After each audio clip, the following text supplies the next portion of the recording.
Most people hold similar impressions of Paris due to the relentless SEMO tourism promotion and shallow representations in Hollywood films and Netflix dramas. It's always like the Eiffel Tower, the Louvre, and probably Shakespeare Company, and big brands like Chanel, to name but a few. Even the classic level Lonely Planet book series strikes new generation of visitors as somewhat old school.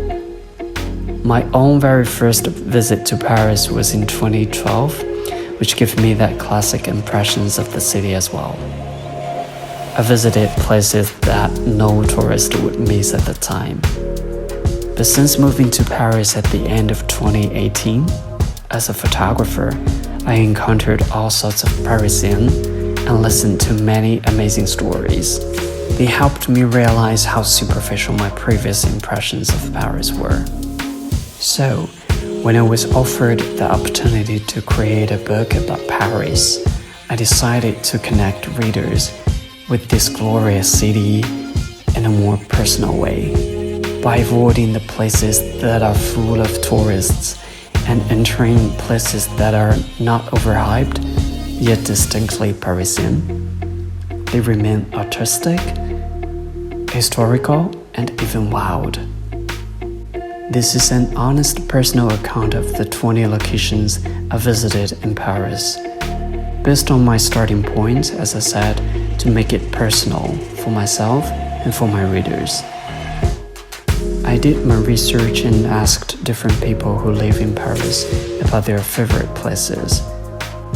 I love visual art and music, so in addition to a lot of photos, I also illustrated the opening pages of each chapter.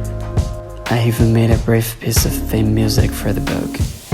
Readers can scan the QR code in the book to watch a video of how I made the illustrations step by step. The text is narrated in a storytelling way. When was a Parisian brand created? By whom? How did it go through the process? How did the founder construct the uniqueness of a brand? You won't see the Louvre or Café de la Fleur, but there are artist studios in an art center open to the public, created and run by artists. And there is a cafe which has remained located at the same address from the end of the 19th century to the present day.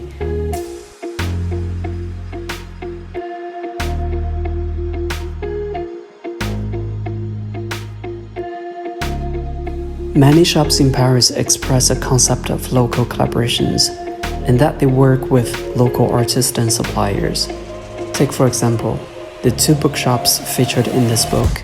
They each present contemporary art with a different focus, with fashion, design, photography, and illustration. They actively collaborate with Parisian authors, frequently updating their publications on offer as well as regularly organizing book signing events. Then there is the workshop created by a ceramic artist whose neighbors often participate in making ceramic pieces together. Visit the small shop where customers can learn braiding with the old machines. And the artist who runs a handmade glassmaking workshop where you can experience blowing the creation of delicate glass in these times of mechanical mass production. Nightlife in Paris. I introduce my readers to an underground jazz club. Isn't it exciting to dance to a live jazz band, just as the 2 protagonists in the film La La Land had imagined their life in Paris? When it comes to the film, it was this club that inspired the particular scene. The general manager of the club shares the story behind those scenes in my book. The wildest chapter in the whole book features a private taxidermist that inspired a scene in the film Midnight in Paris. There is also a glimpse into a huge dining and drinking space hidden behind a small whiskey shop of sorts. Open the book and explore. There is so much more to see. I guarantee this uniquely styled book will surprise its readers with what they can discover.